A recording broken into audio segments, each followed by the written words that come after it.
সদায় আপুনি পত্নীৰ নিপুল চুপে নেকি বা স্তনক লৈ ধেমালি কৰে নেকি? সদায় পত্নীৰ নিপুল চুপাৰ ফলত নিপুলটো ডাঙৰ আৰু ক'লা হৈ যায় আৰু বেছিকৈ চুপাৰ ফলত স্তন দুটা ওলমি পৰিব পাৰে। এজনী গাভৰু ছোৱালীয়ে এদিনত কেইবাৰ সম্ভোগ কৰিব পাৰে? এজনী গাভৰু ছোৱালীয়ে অতি কমেও দিনটোত 4ৰ পৰা 5 বাৰ বিন্দাছ সম্ভোগ কৰিব পাৰে। মহিলাৰ কি দেখিলে পুৰুষৰ উত্তেজনা বাঢ়ে?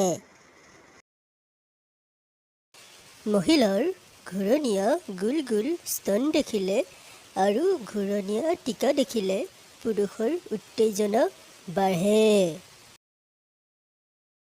মহিলাই কিয় সম্ভোগ কৰোঁতে ভৰি দুখন মেলি দিয়ে? কাৰণ ভৰি দুটা মেলি দিলে মহিলাৰ যোনিখন মেল খাই যায় আৰু তেতিয়া পুৰুষৰ লিংগটো যোনিত প্ৰৱেশ কৰিবলৈ সুবিধা হয়। কেনেকৈ সম্ভোগ কৰিলে মহিলা গৰ্ভৱতী নহয়? মহিলাজনীক কোলাত বহুৱাই লৈ দুটা হাতেৰে কটিটো মেলি লৈ সম্ভোগ কৰিলে। মহিলা উত্তেজিত হ'লে কি অংগ টাইট হৈ যায়?